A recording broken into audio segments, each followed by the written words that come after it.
Hi, I'm Candace. And I'm Ripley. And I'm John. And this is Comicsplaining. The show where we're having a happy Labor Day-ber. Indeed we are, and you know what that means. Birthdays.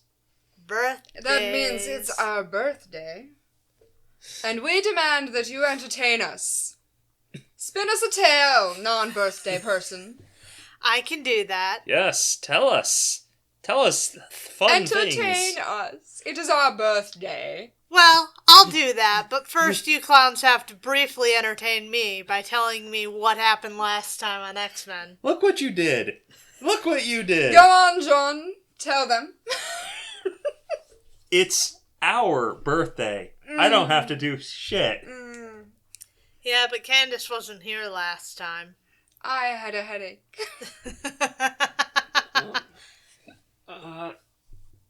Give me a hint.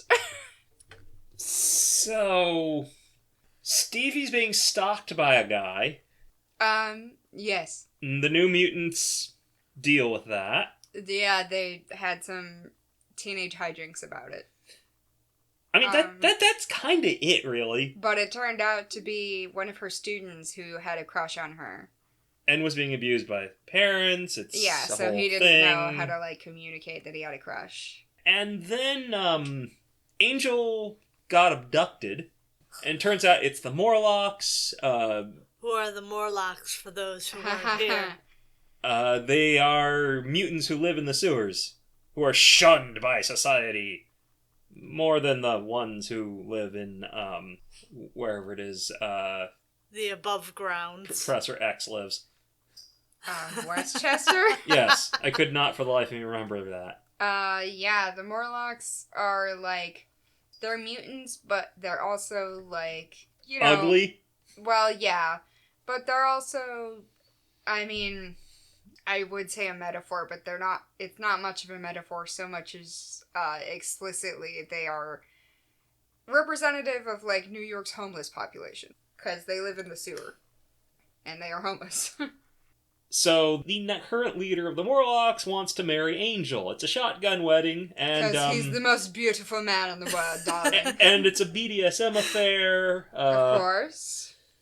Because it's Chris, so it has to be. Yeah. It's equal opportunity BDSM affair, though. Very progressive of him. Yeah.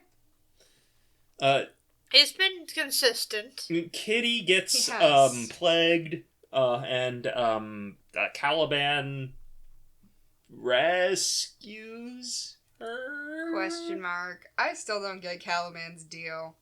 He wants her to stay forever and ever and ever. Especially in this, where we learned that he helped found the Morlocks, which makes his whole deal about, wanting friends to stay with him forever and ever feel strange. He got kicked out of the friend group.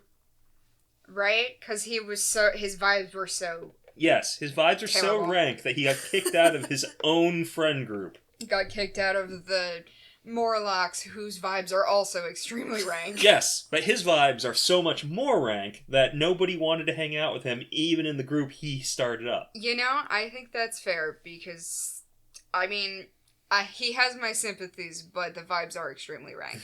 But, God, what's her name? Well, Callisto? Callisto. I also like that the two Morlock leaders have matching names for some reason. Callisto... I wouldn't say Caliban's really a leader, but he did... They helped found it, though. Yeah. Callisto used Caliban to find all of the Morlocks. Right. She's, not doing the best job at keeping the X-Men tied up. No, she did not do a very good job about it at all. They keep on escaping from their bonds at the drop of a hat. Because they tied up Colossus and Nightcrawler with ropes. Well, hey, then they tied up Colossus with chain and Nightcrawler with, super rope. But... No, they didn't. They did! They did. They tied Nightcrawler up with social obligation. And a special polymer thing. Okay, because that's gonna help. It does not. Clearly. Because when Caliban brings Kitty, who has gotten worse, to try to do something thing? To try to save her. Somehow. Because the guy who plagued her, what's his face? Plague? Yep. Okay, Plague. Makes it easy to remember. Yeah, he's with the Morlocks, and he's like, oh, this guy can save you. Somehow. I mean, I don't know. I assume they have an antidote of some kind.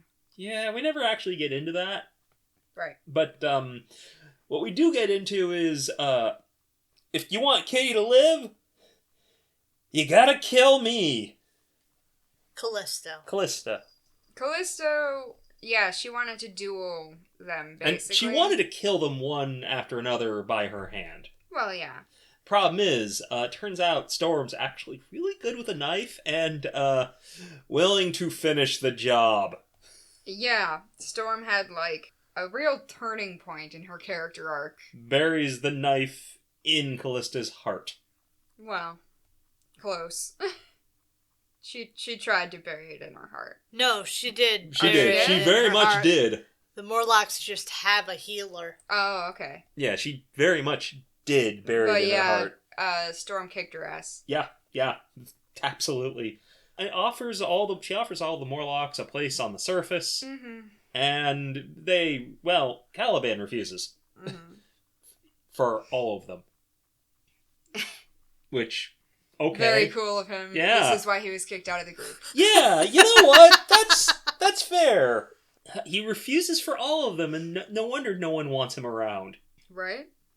You can't speak for the group, my guy. You didn't even win trial by combat. Storm did. She can say, ignore Caliban, we're going to the surface. Yeah, and then and that's kind of it? They all left. Oh, yeah, and then there's the whole thing with Scott and the not Jean Grey that he's... Madeline Pryor. Already dating and explaining that he's a mutant and that his his dead ex-fiancé is a spitting image of, and biggest red flags, gigantic red flags, like, as creepy as Caliban was with Kitty, Madeline Pryor has bigger red flags. Just the biggest.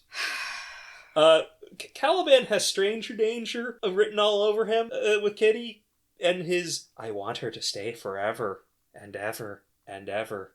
But Maddy is a walking red flag. She's a lot. And Scott is like oblivious to it. No, I think he knows something is slightly... No, he definitely acknowledged that there was a red flag, but then he decided he didn't care. There's a flag on the play, but I'm gonna play through. There is a moment, you're right. There is a moment where he's like, this is a bad idea. But but the grass is green and I'm gonna play. Well, I think you guys got it. Apart from some psychic weirdness, Emma Frost got attacked. Oh, yeah, and there was the whole, what's-her-face? Mystique getting killed in the past in a dream? Yep, by Mystique. Mastermind and Lady Jean Grey. Whatever the hell that's about. And then Rogue is already gone. Yep. Which may or may not tie into this cover here. I really couldn't even guess if that's going to be relevant. I couldn't tell. But we're now... I see. Welcome to the X-Men, Rogue. We hope you survive the experience. She's already looking a little younger, looking a little softer. That could be any Rogue. That's true. She looks so different. She looks so different. Her hair looks less stupid. Yeah. Yep, well, first up here is Uncanny X-Men 171 from April of 1983, written by Chris Claremont, penciled by Walt Simonson. Ooh. Walt! Inked by Bob Wysack. Walt. Colored by Glynis Wein, and lettered by Tom Orzechowski and Ron Zalma, with a cover by Walt Simonson and Bob Wysack.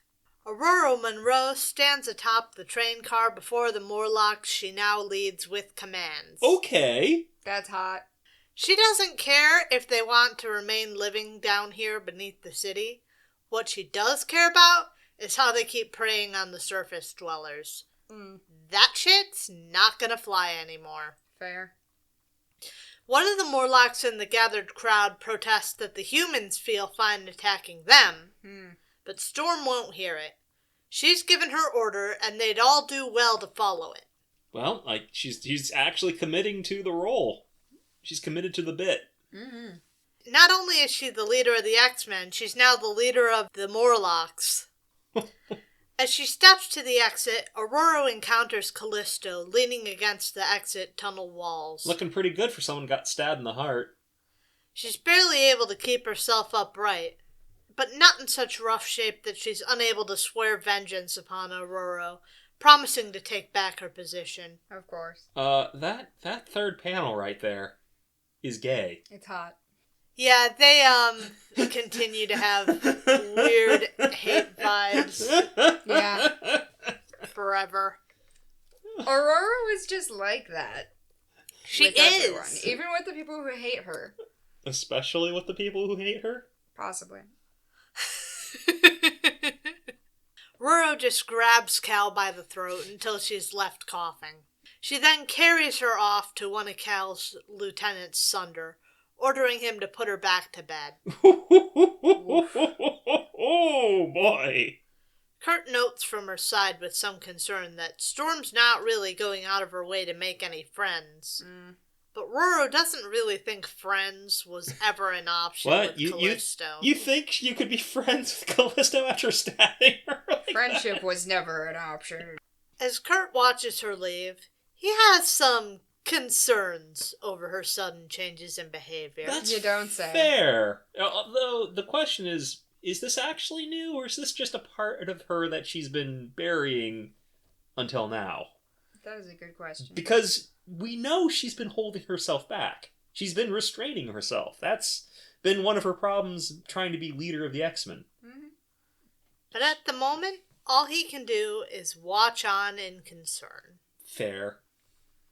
In Anchorage, Alaska, Madeline Pryor dozes in front of a roaring fire, seemingly peacefully, until she awakens with a start, screaming out in terror. Uh-huh. Scott comes dashing into the room, wearing the other half of those pajamas she's wearing. So, Wow.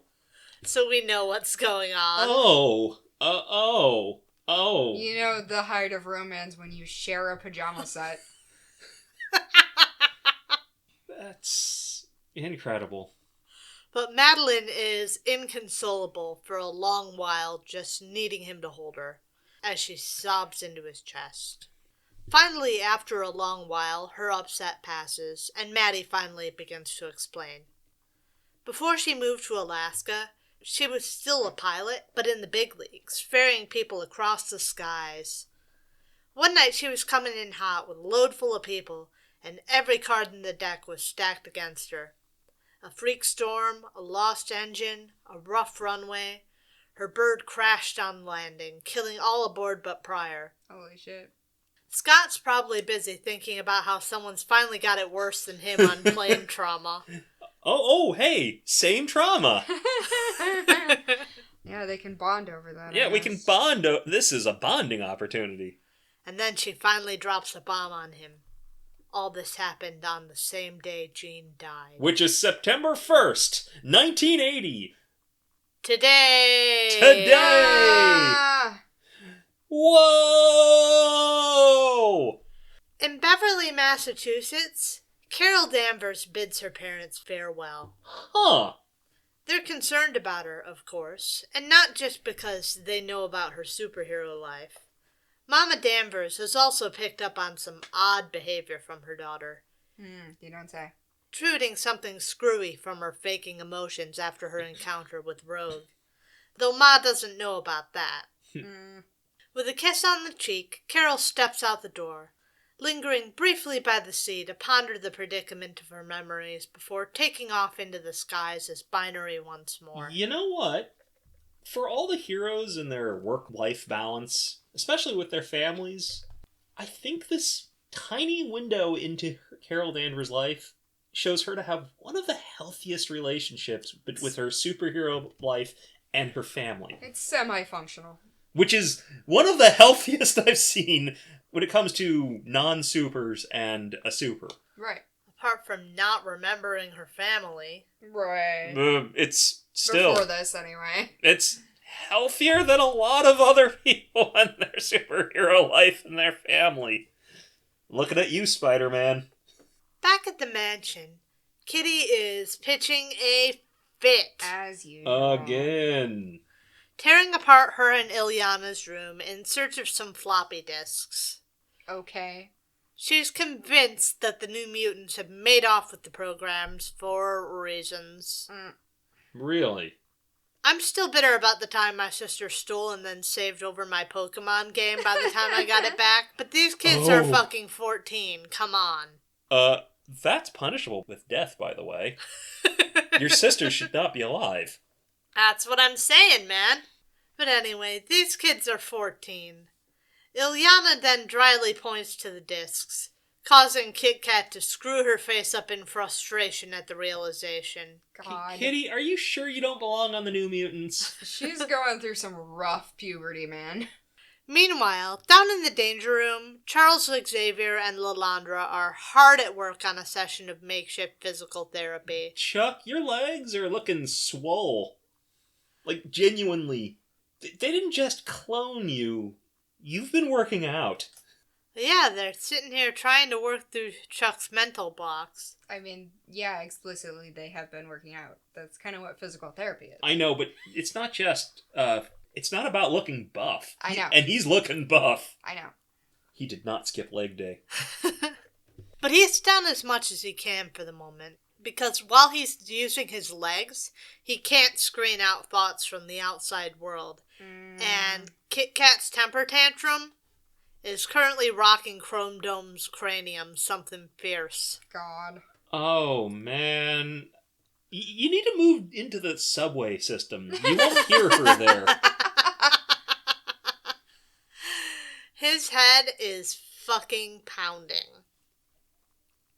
Lil cheekily suggests they play doctor. Ooh. Yeah. Only half jokingly.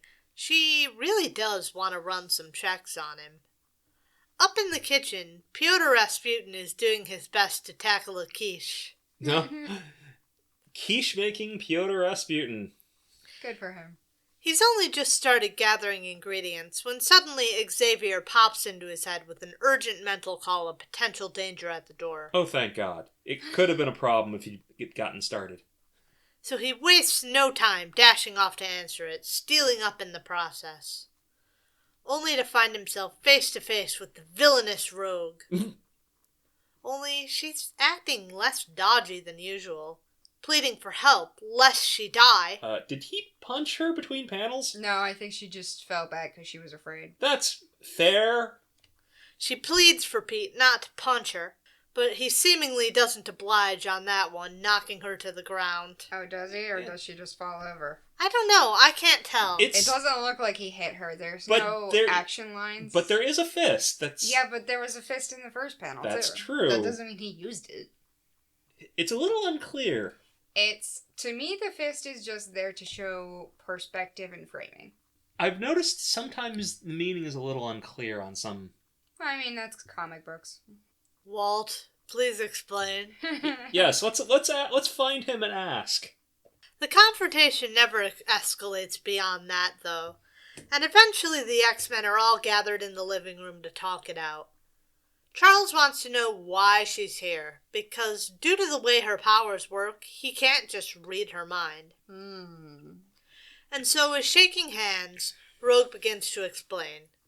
She never meant to permanently absorb Carol's memories and powers, and now they, along with the memories of anyone else she touches, are completely overwhelming her, even if not to the same extent. She needs help. The other X-Men aren't particularly sympathetic. Oof. Like, guys, a bad guy just walked in asking to do better.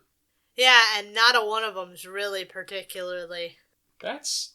Scott would be ashamed of you all. He would. It's a shame Scott's walking into a walking red flag multiple times a night. Wow. But Rogue is so distraught as she explains her pain over betraying Mystique to come here that Chuck seems to lose all his patience for the dude coming from the X-Men, ordering them all out of the room while he examines the young woman. Good. Good for him for once. He's been doing a little better lately, I think. That's true. He's been doing a lot better. That's growth. Outside, the rest of the X-Men are still in poor temper, all in a mood to punch something. Aurora thinks that's a swell idea. Oh. So after a few moments, Ilyana's cooking them up another training session in the danger room. Ooh, she's still wearing that vest. Rose, yeah. Yep, she's in charge now. Kitty got better, quick. Either that or Storm's just been wearing that stinky vest for quite a while. I'm sure she washed it. Oh, yeah. How did they fix Kitty Pryde? I guess... I'm assuming they just took her to a hospital. Yeah, it's not like a special magical disease, right? It's just... I thought it... I think it's just... Because when the guy in the toll booth was just sick, they just called EMTs. Right. Okay.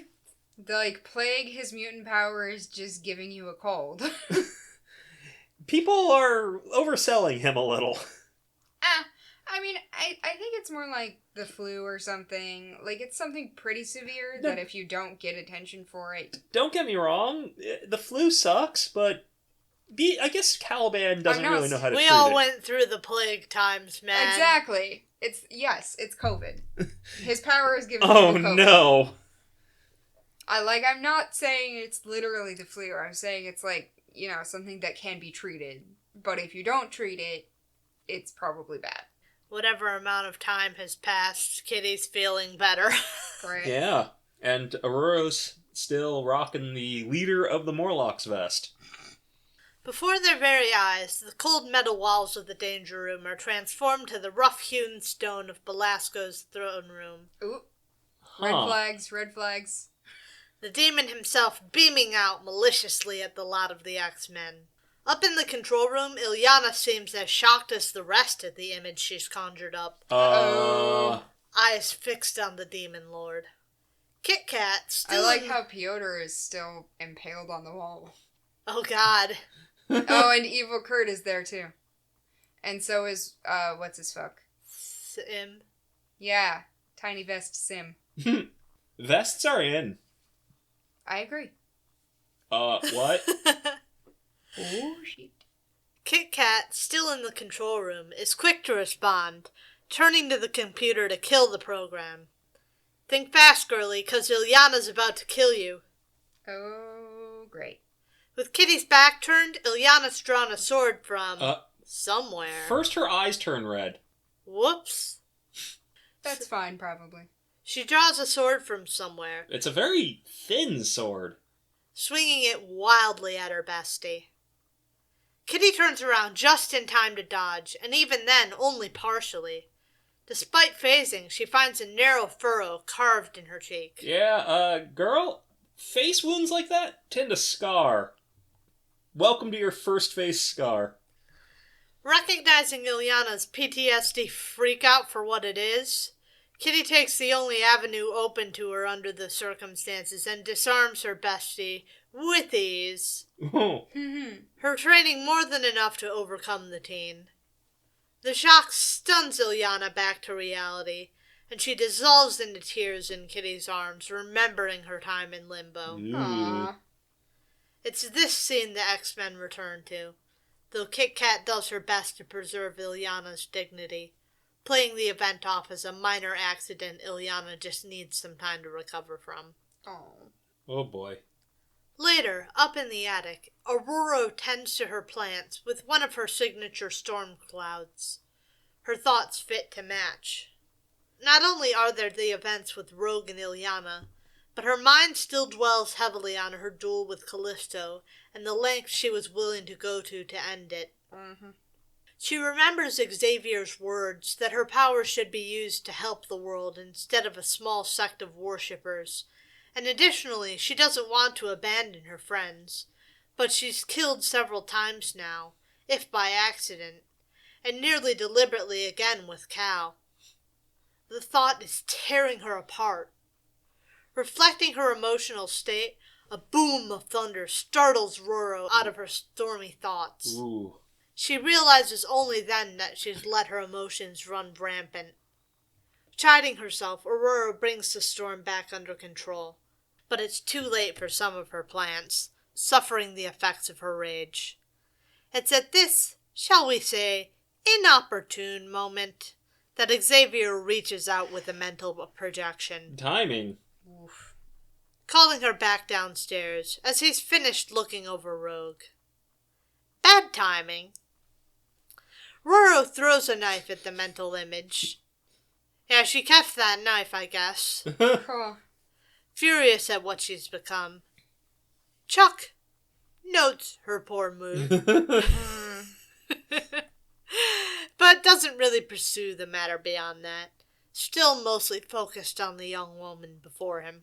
I mean, I feel like she's gotta be slightly traumatized from that experience. I think that's fair. Mm-hmm. Oh, man. She was starting to recreate the whole worshippers thing with the Morlocks. I don't know about that. A little bit. I don't know about that. Maybe. She could have if she'd stuck around. Yeah, but that's not really the point I was getting at. She stabbed a bitch. Yeah. She did do that. Yeah. That's Look, I don't care. Okay. This is a very controversial opinion, and I don't care what anyone tries to tell me. Committing violence is inherently a traumatic act.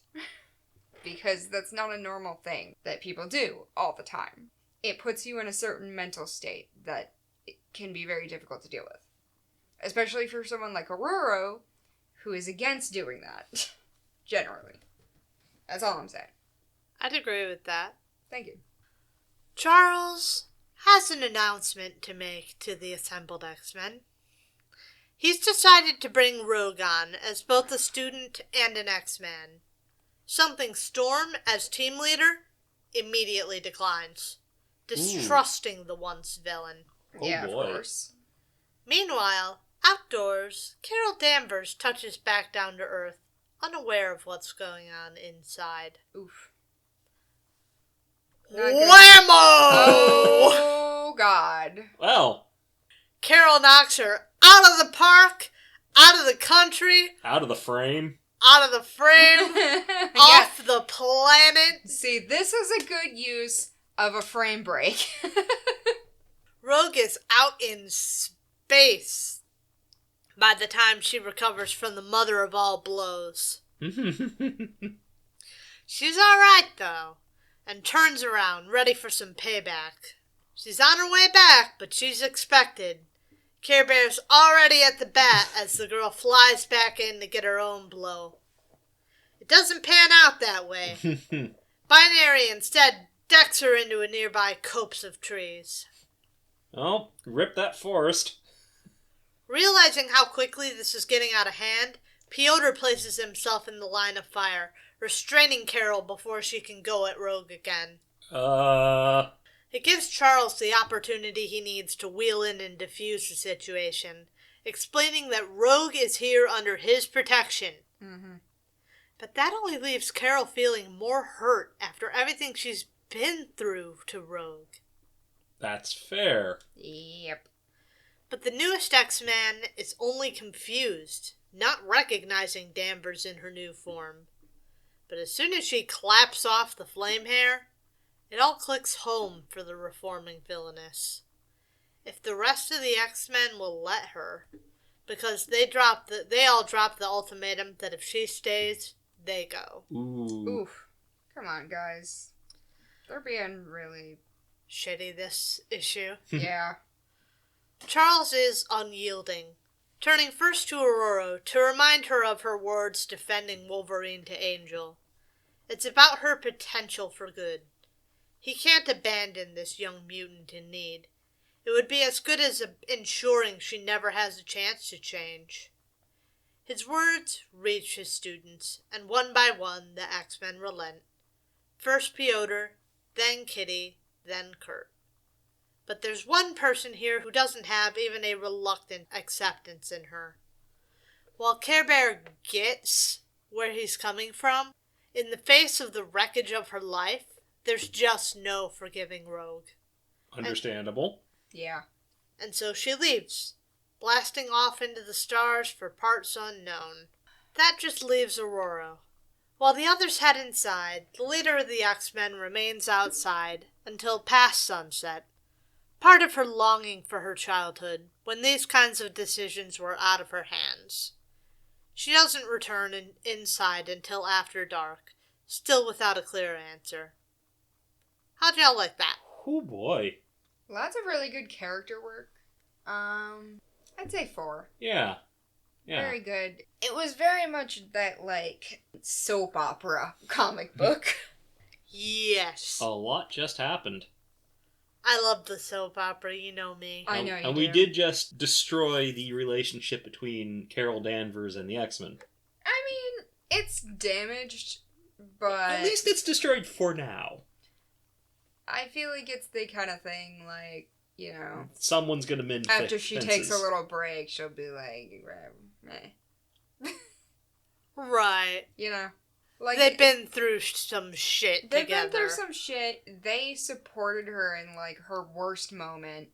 And also, like, it's very easy to be mad about something in the moment, but then once you get distance from it, you get some perspective, right? That happens all Right. the time.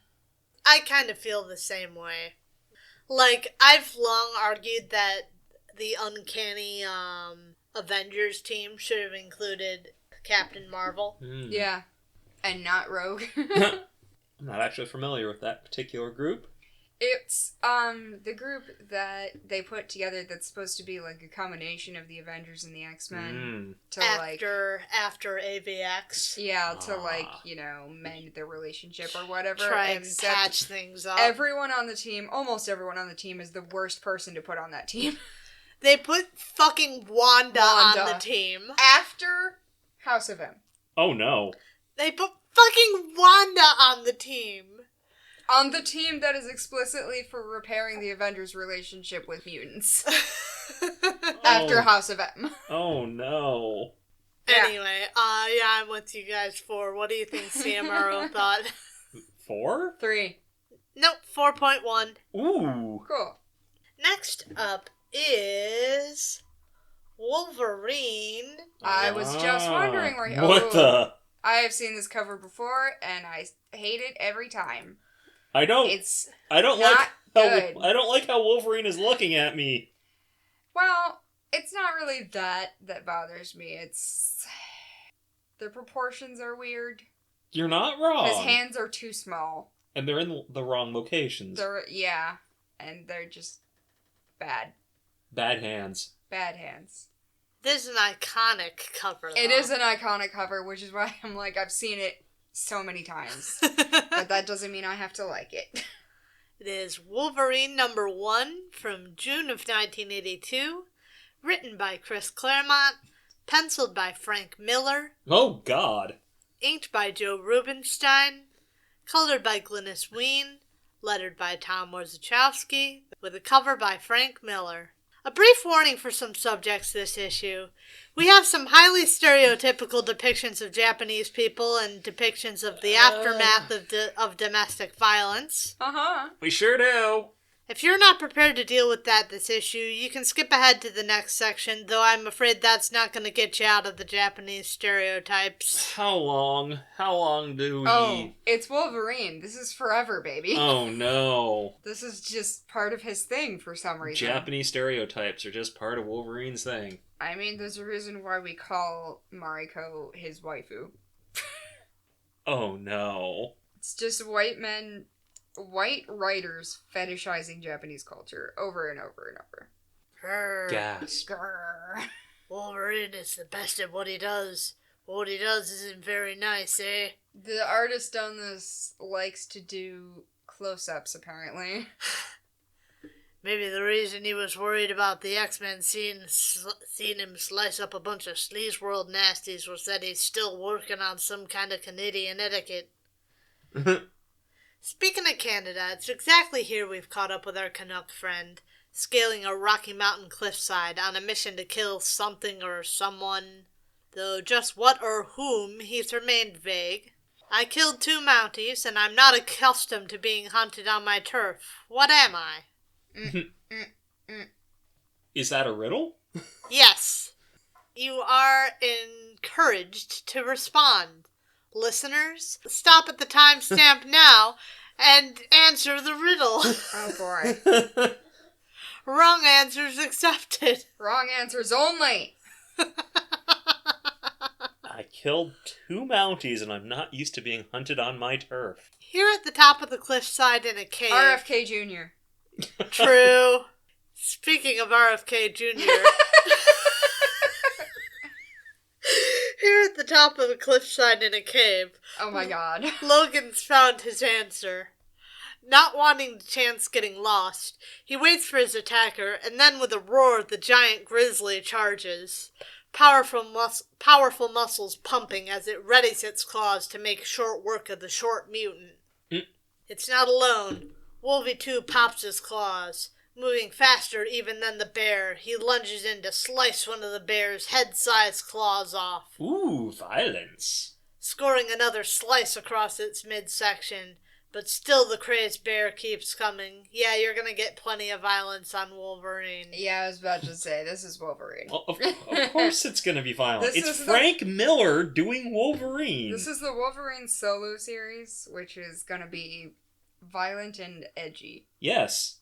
That's what Wolverine's known for. He's the best at what he does. But what he does isn't very nice. Wolverine.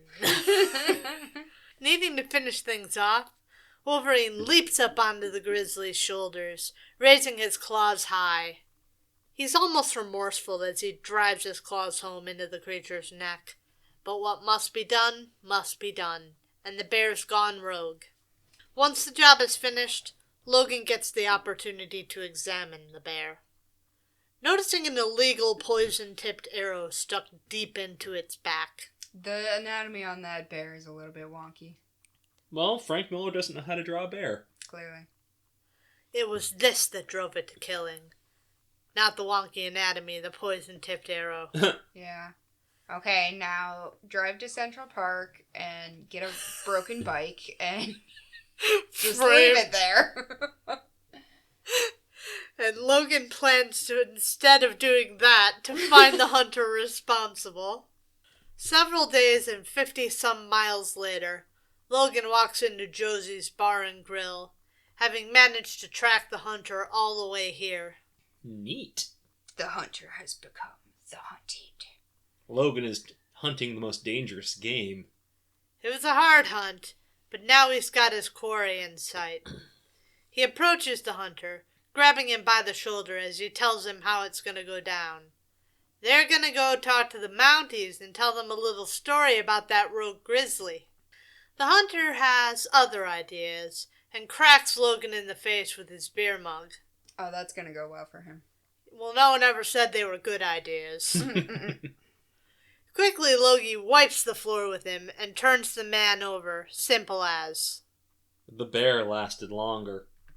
When he returns back to the States, Logan arrives home to a pile of returned mail from his waifu. Because we have to talk about her. Yeah. The plot only thickens when he calls her at home and is hung up on. He goes from 0 to 60 in no time, pretty much immediately booking the next flight to Tokyo. Mm-hmm. Of course, charging across the sea is the obvious and predictable thing he was obviously and predictably going to do, so that doesn't exactly work. He's expected and pulled aside by a friend and fellow former secret agent, Asano Kimura. The pair chat about the situation, and Asano bafflingly calls him more truly Japanese than any Westerner I have ever known. Oh, Cringe. No. Cringe. My cringe detectors are going off the fucking charts. Oh, your cringe detectors are going to be doing overtime this time. Sure, whatever though. But he cautions Logan about pulling on this thread. You see, Mariko's long-lost and indeed thought-deceased father recently returned, but to pay off a debt he incurred, he promised his daughter's hand. Uh-huh. That's why she's not picking up. She got hitched. Cool. Shocked and outraged, Logan smashes a lamp. Uh-huh. But Asano explains that it's an inescapable matter of honor for Mariko, because of fucking course it is. Of course it is, because that's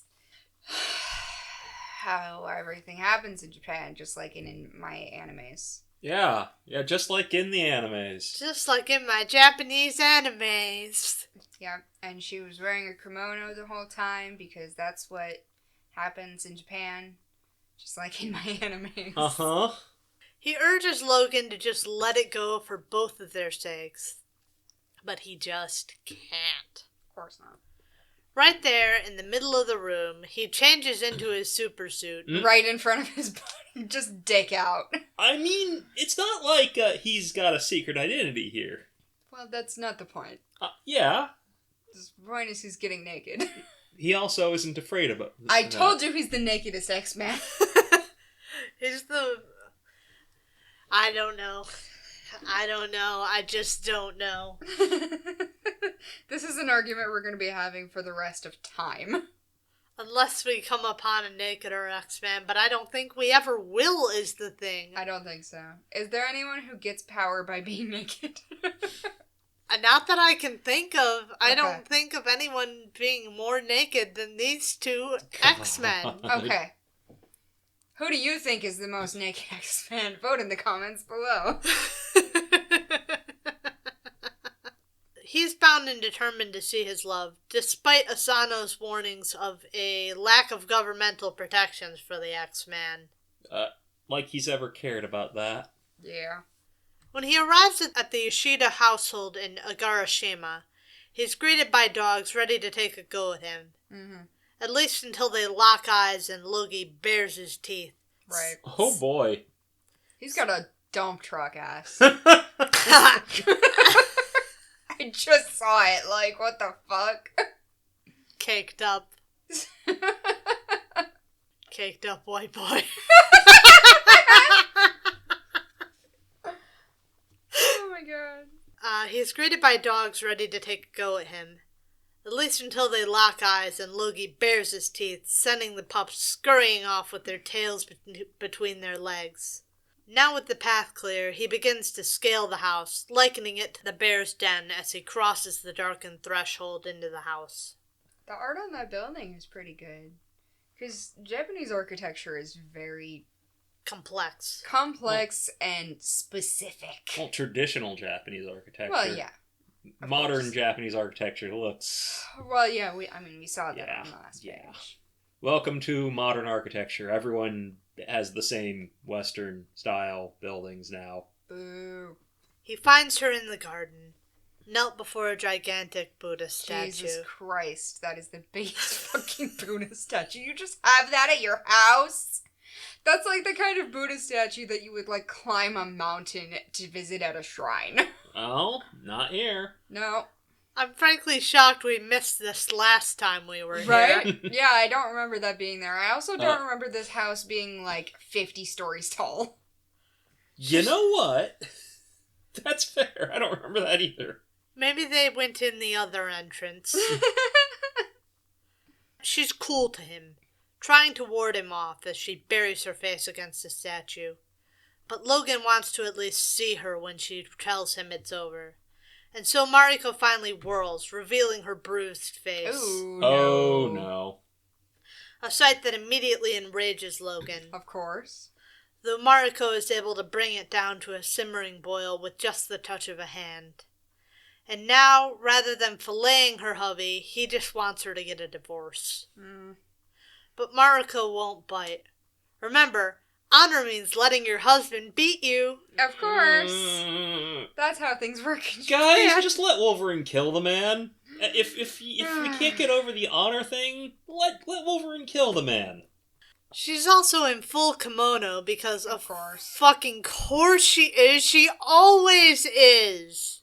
Even on top of that, it's fucking midnight. Something a little less extra would not be amiss. Yeah, with the full hairdo up, and she has chopsticks in her hair, because that's a real thing that Japanese people actually do. She's at home and should theoretically be lounging. Maybe... Outdoor wear is not appropriate for being at home. Maybe her husband would beat her for that, too.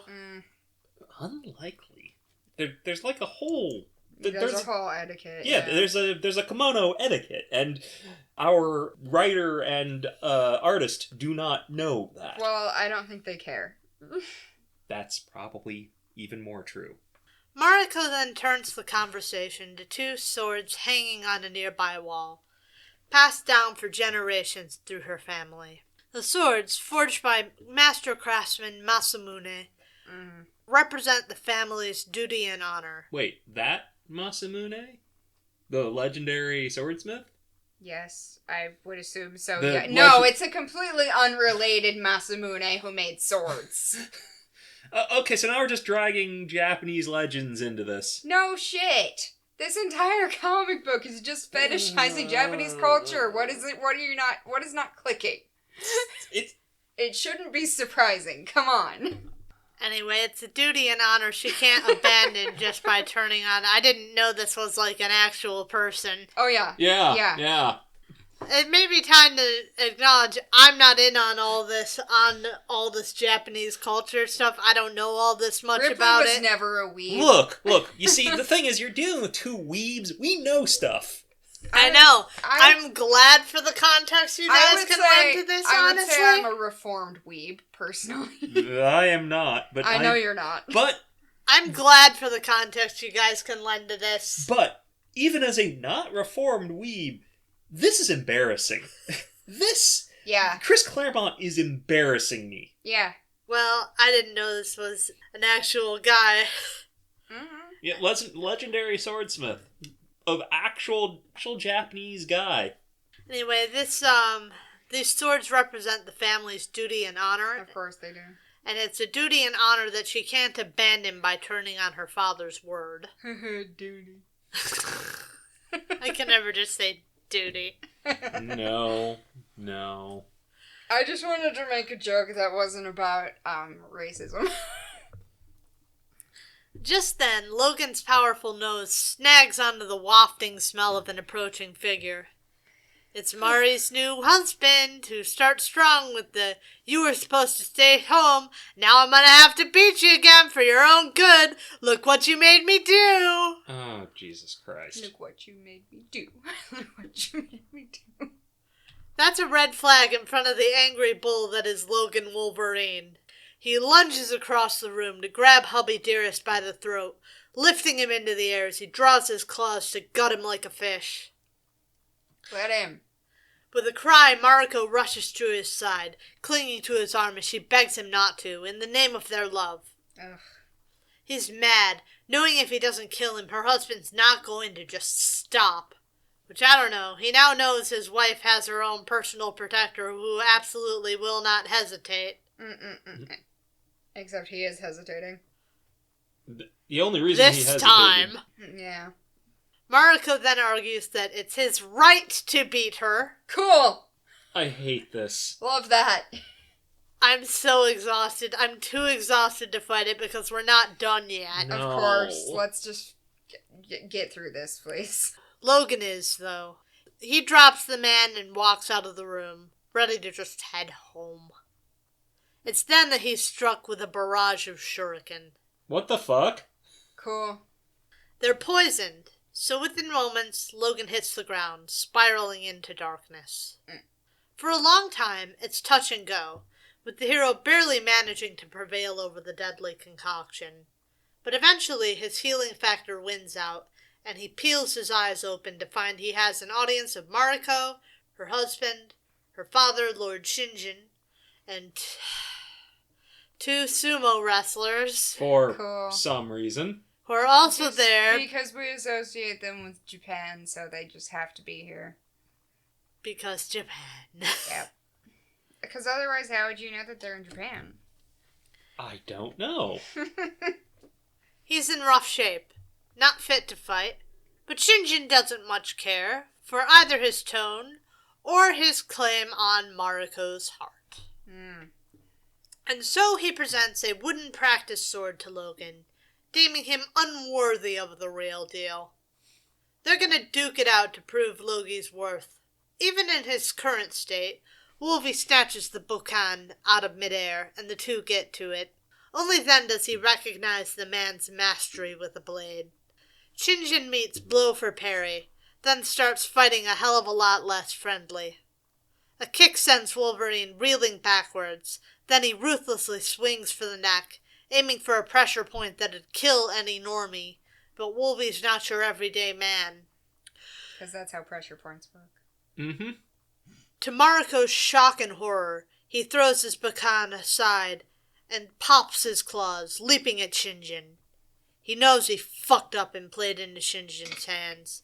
Even as he does it, the lord of the house acted like it was a play deal, disguising deadly blows Mariko couldn't recognize as friendly fighting, and Logan went for the bait, dishonoring himself in her eyes. His head's still focused on his love when he completes his leap, and he manages to miss his slice at Shinjin, claws only finding fabric. Lord Shinjin has no such problems. His blow catches Wolverine in the back with a follow-up to the throat, making the hero spit up blood. Oof. Just getting bodied by this old man. The fuck?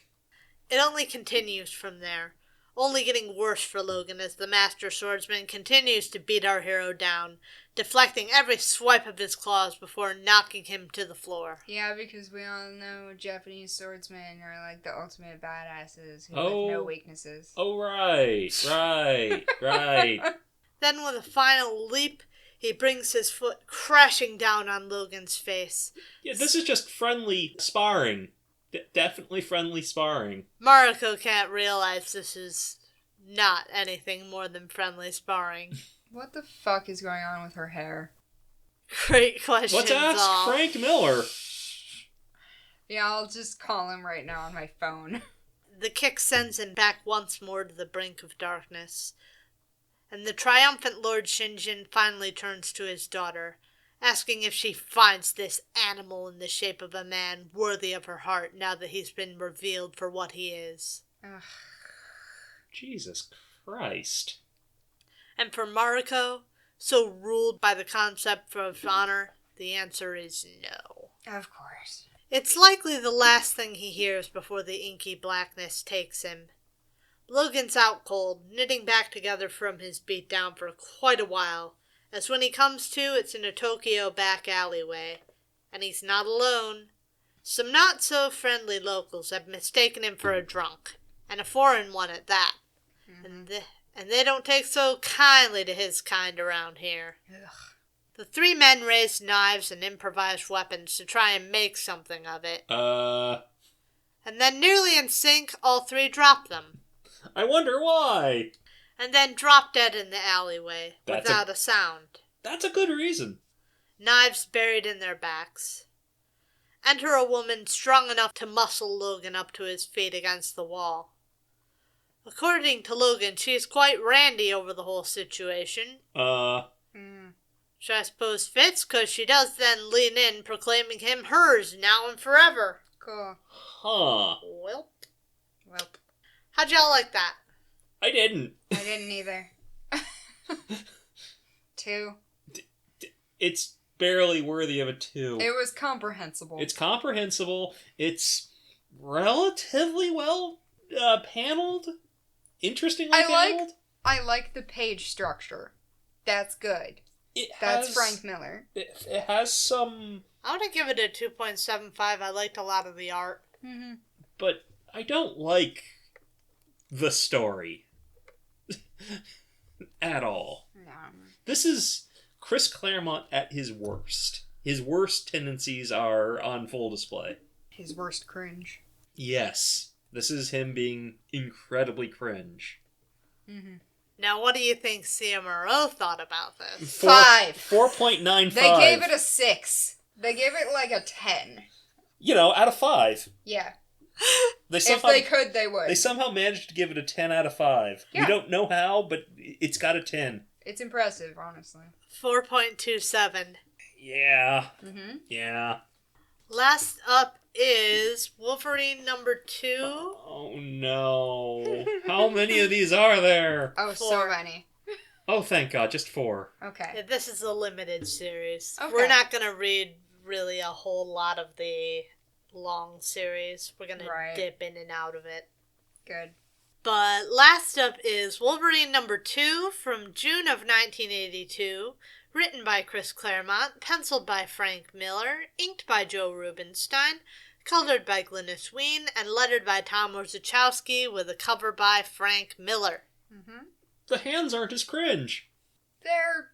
I wouldn't say they're good, but they are better. There is something wrong with the perspective on his arms, though. Yeah. The voice calls him back out of darkness once more, frantic. You gotta stop doing that. It doesn't make his surfacing any easier, but once he comes to, Logan finds he and the woman from earlier surrounded by ninjas, poised to strike. Of course. Huh. Why wouldn't they be? Why wouldn't they be ninjas, or why wouldn't they be poised to strike? Answer is yes, I know already ahead of time. Yeah, I was gonna say that. You beat me to the punch. You're free to take a guess at how well he takes that. If your answer was, yeah, they're going out the window, then you've got yourself a winner. But ding, ding, ding. There's more. Oh, there's so many ninjas. That's a great page, That is a though. really good splash page. I like this is. splash page. I'm not a huge fan of the ninjas and their KKK hoods and their bows and arrows and swords. Like, what fucking year is this? 1982. Yup. Ah, yes. Ninjas in 1982. Well, I wouldn't expect them to be bringing Glocks. I wouldn't expect them to be dressed like that. I would be much happy. I would be so immensely much happier if these ninjas had Glocks. Silenced I need you to Glocks. understand this. The problem is not that I didn't expect it. The problem is that I did expect it, and I hate that. And it's disappointing. It's so boring. Well, Logan tosses them through the window, stopping short of jumping through himself, only to find the nearby rooftops lined with still more ninjas, swordsmen and archers both, to mix things up. There's some even in the deep background. Still silhouetted through the window, Logan and the woman who introduces herself as Yukio Oh, fuck. Oh, boy. face out a blot-out-the-sky-style cloud of arrows. But then they will fight in the shade. Time to do what Logan does best. Moving! He finally leaps from the window, holding Yukio tight. The two land in a graceful roll on one of the surrounding rooftops, where they're immediately beset by more of the ninjas. But now that he's up and moving again, Logan seems to be doing alright for himself. Yukio less so. While Logan's busy fighting, 3 of the hand ninjas manage to gang up on her. Oh, shit. We know these guys. Oh, is that who they are? Yep. One of them slicing her arm to momentary uselessness. With Ukes knocked to the ground, he leaps in to deliver the killing blow. Wolverine's not going to let that happen. Till this point he's been fighting without claws, but now he pops them and springs at Yukio's attacker, tackling him in midair right off the roof. The rest are in short pursuit. So is Yukio, but she doesn't think he can take them all. She's got him all wrong. When the dust clears, Logan's the last one standing. But with the sound of approaching sirens filling the air, he bundles up Yukio in his arms and takes off into the night. Just want you to know that if the Japanese police showed up, they would be completely useless to do anything about this. Japanese police have been, for a long time, actually known for not really prepared for violence. Now, mind you, if you get arrested by the Japanese police, then you're kind of screwed. But I was about to say they're extremely corrupt, and so is the entire legal system. But the Japanese police themselves are not actually prepared for Hang on. large-scale acts of violence. Well, they're right here, and they're just watching him leave. Not to detract, but I just want to point out Logan's inner monologue when he's looking at Yukio. She looks fine. Real fine. God. Cringe. Yeah, the Japanese police realistically would be mostly kind of watching and looking at the pile of bodies and being like, I'm not paid enough for that. You know, that's fair, I think. Valid. The most valid thing I've ever heard a cop do. He eventually stops at his hotel room. Here, Yukio attempts to repay his ass-kicking by tending to his wounds, but there's no need. By now they're all healed, something the woman deeply envies, wishing to acquire pretty much everything about his whole deal for herself. Of course. Yeah, that's not a great idea. For someone who gets herself into scraps, the tools Logan has to get himself out of them are pretty appealing. Logan wants to know what's up with the attacks, though, so Ukes explains about this crime lord who sent the hand after her. Okay. A powerful man, seeking to increase his power even further into the realm of national and perhaps even imperial politics. Oh, cool. Imperial politics. In the 80s, Yeah. Yeah, not... Don't even worry about it. Okay. Don't. We've been through this before. Okay. Don't even worry about it. Don't worry about it. Shinzo Abe got fucking destroyed. That's not even... That's not it. I know. Yeah. Don't even worry about it. He tries to reassure her that so long as she is with him, she's safe. Those were not the words she was looking for. Yukio whips out a blade to stab him, making it plainly clear that she's more than capable of taking care of herself. Unless you send an army of ninjas. Quick as a viper, her wrist flashes forward to stab him, but he manages to catch her, something Yukio notes with approval. All hostility melts away and she cuddles up against him, making it clear that she wants him badly. Of course. She's all over him. But when Logan looks at her, all he sees is Mariko, and it's a boner killer. Oofa doofa. Man's just... I'm still confused about what's going on with Mariko's hair. I don't think we're ever not going to be. Yeah. It just looks like she has, like, several pairs of chopsticks with, like, hair tied around them. Right, like, how are they holding anything up? I don't understand the look. Don't think they are.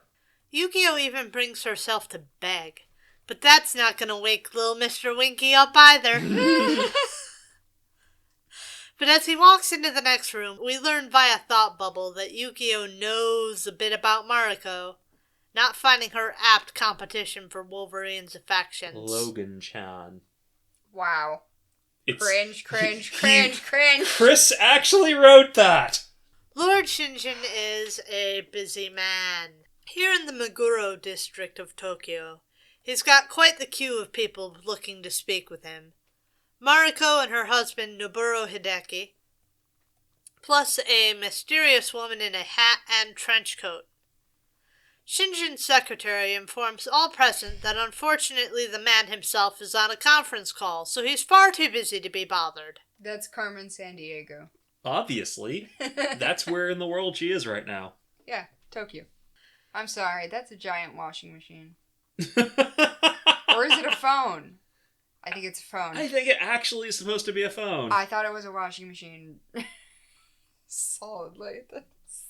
Oh, okay. I was so confused. I was looking on the other half of the panel because I was like, there couldn't be anything there. That's just buildings. Buildings that look like phone. Yeah, or washing machine. The answer frustrates Noboru and Mariko, but the woman won't take no for an answer. She seizes the man by the tie to make it clear that one way or another she's coming through, before doing just that. He's able to warn Shinjin, though as we've seen, the man's probably fine. He's expecting her by the time she arrives, instructing her to leave while she's able. It's Yukio! And she's not going to just take that from this old fart, challenging him to make her. While from behind, another hand ninja enters from behind a sliding panel, swords drawn. He slashes at her, managing to slice her hat in half. Neat. But Yukio herself dodges the attack and decks the ninja, bringing her blade to his face. As the lights flick on, Shinjin asks why she doesn't just kill him. But Yukio doesn't plan to, intending to make the ninja live with the shame of having been bested. Now for the business at hand. She's mad that he sent the hand to kill her, his faithful assassin, when it was supposed to be a ruse for Wolvie's benefit. She's, not the most respectful about it, which Shinjin doesn't take kindly to, snatching her wrist in a painful iron grip as he answers. Wolverine would have known they were faking it, so the danger had to be real. So, it's her job to get over it. Oh boy. Also, there's another assassination he was testing her for. Since even the hand can't beat this guy's bodyguards, Shinjin had to make sure they were up to the task. He then grabs Yukio by the throat as he explains her new mission. He set up peace accords between himself and a rival, Katsuyori, using his daughter and her husband as negotiators and as bait. So long as they're going, Katsuyori won't see it coming. He wants Mariko alive, Katsuyori dead, and soon after him, Wolverine too. Fun. After a good dose to finish healing, Logan awakens to a real story from Yukio. Uh-huh. Over the night, she went to try and make things right with that crime lord she's in trouble with. Katsuyori, to no avail. There's only one solution now. Katsuyori has to die. Logan's not so sure about that. He thinks he can threaten the man into dropping her case. And so the two take off after Katsuyori. When we catch up with them, they're swimming through the water, approaching the crime lord's waterfront property. After knocking out a couple of guards, the pair scale the wall towards a kabuki theater housed in an old... I hope they're not knocked out. Because if those two guards are being knocked out, they're drowning. Yeah, they're dead. Yep. Rip those guys. The pair scale the wall towards a kabuki theater housed in an old Japanese-style castle. Yukio's not pleased at the bloodlessness they handled the guards with. There are more guards to go, along with Katsuyori's formidable security system. After making their way through the crime lord's defenses, Logan and Yukio crouch in the rafters of the theater, looking down on the four figures getting ready to sit in the audience. Logan's shocked to recognize Mariko and Noburu among them. Noburu wants to get straight to brass tacks, but Katsuyori isn't interested in that, annoyed with the other man talking during the show. Mariko has her weird hair again. Yep. Logan watches the entire show from his perch in the rafters until suddenly the lead actor draws his katana, and Logan knows what's going to happen. It's all been a ruse to lure Mariko and her husband into position to get aced, and the actor springs into the crowd. Wolverine, too, leaps down into the seats, and the would-be assassin sets his sights instead for the newcomer, leaping over his targets. And while his blade finds flesh, so too do Wolvie's claws. And of the two of them, only one's got a healing factor. That we know of. That we know of. That's fair. The attacker falls limply into Mariko's lap, Of course. splattering the horrified woman with his blood, while Logan's movement carries him on stage. See, the play was Chushingura, or the 47 Ronin, so there are several more of these guys. Oh, God damn it. Ready to take their shot. Oh, God. Logan challenges them to move, so it's on like Donkey Kong. While up on stage, Logan deals with the attackers. Out in the seats, Katsuyori can see the jig is up, and decides to give up on Valor, backhanding Noburu and dashing for the car with his wife. Supposedly he's confident his men can handle this, but I wouldn't bet on it, he's making tracks. However, no sooner do they enter the car than Yukio ignites a car bomb, blowing both Katsuyori and his wife to smithereens. Holy shit. Well. We did say violence, didn't we, folks? Yeah. Yeah. Back inside, Logan's having a rip-roaring time, cutting assassins to bits. They're not having much luck sinking their blades into him until someone finally gets in a strike. With its adamantium skeleton, it doesn't down him, but what it does do is piss him off. You know what time it is. Bear shirt time, baby! Time for little teeny tiny eyes. His face. Oh, Logan. Logan, you and your silly little eyes. Your silly little eyes. At that point, no amount of skill saves the would-be assassins from Logan's wrath, and he makes short work of his opponents. But there is a price. Out in the seats stands Mariko, eyes wide and brimming with tears, hands clasped over her mouth in horror over what she just watched. Finally, she tears her eyes from the stage and leaves Logan standing there, fully aware that it's over. He's not the only one. From the side of the stage, a triumphant Yukio now notices that Mariko no longer stands as an obstacle to Wolvie's affections. Great. Why do we want Wolverine's affections? How'd y'all like that? Didn't. Did not. 2. Yeah, 2. Jesus Christ. How y'all think CMRO like that? 10. Realistically, 4.5. Yeah. 4.3. God. Why do they like this stuff? I liked it at a 3. I liked it better than the last one. It's well drawn, but Some of it's well drawn. I have some issues with it, but that's mostly just because I just don't like the style, I think. but the story is just so cringe. It's very cringe. And I live in a post-kill your cringe era, but this is so far beyond that. Okay, this is not... We do not use cringe in the popular way, though, is the thing. Because most people, when they talk about cringe, they're just talking about, like, something that someone likes. That they don't like the person, so now the thing that they like is bad. This is fetishistic. This is gross. This is embarrassing. Yes. Mm-hmm. I wonder what Japan thinks about this stuff these days. I don't think they care. I wonder how they felt about it then. I don't think they cared. I think that's a moot question, because anytime anyone does that, they go to Japan, and this happened with, I think, fucking Avril Lavigne's Hello Kitty music video, right? Where people went to Japan and interviewed people on the street, and the people on the street were like, I don't care.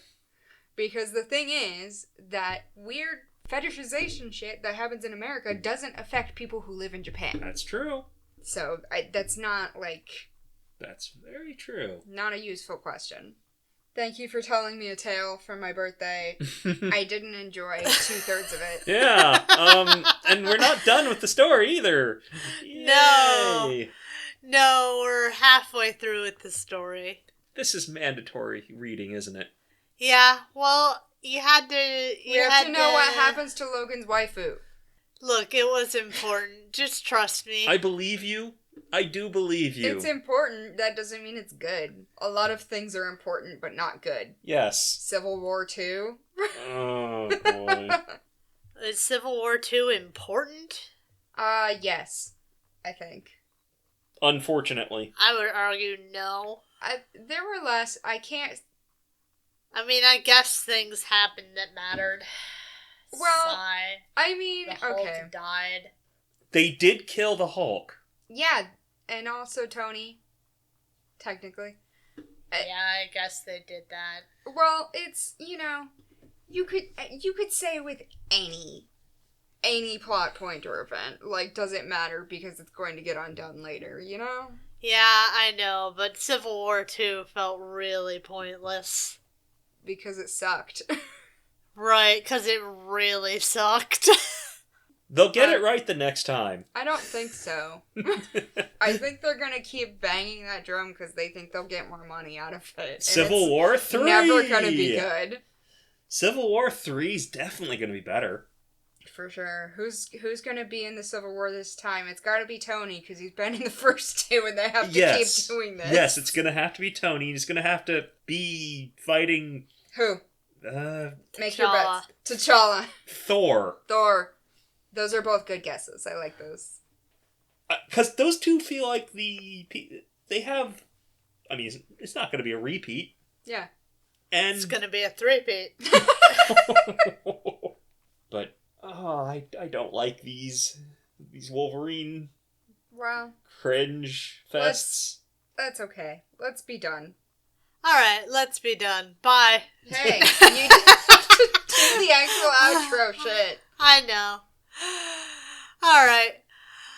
Leave your comments down below what you thought about all that cringe. Hit the buttons. Don't judge us on the cringe. Like, subscribe. Hit the bell. Hit the bell if you want to... Be updated on... Cringe. Yes. Yeah, because there's going to be more cringe coming out soon. There's the other half of this cringe coming soon. And if you want to know when it comes out... to a theater near you. Damn it, I can't remember how the fucking jingle music goes. Otherwise, I would do that. It's fine. Follow us on social media. Yep, we're on Tumblr, the Tumblr formerly known as Facebook. The Tumblr formerly known as Facebook. You mean WordPress? Correct. You mean the new PDF? Yes, the new PDF. Whatever the fuck that meant. Nobody knows. No No, idea. Tumblr, looked. Twitter, No one Facebook. Theoretically, we're other places, but we don't really use them. If you want to throw us a few bucks over on coffee, we're on coffee. Yeah. Comicsplaining. If you have any emails you'd like to send us, we're comicsplaining@gmail.com. Other than that, we'll be back next time, and we look forward to talking to you then. Bye! Bye.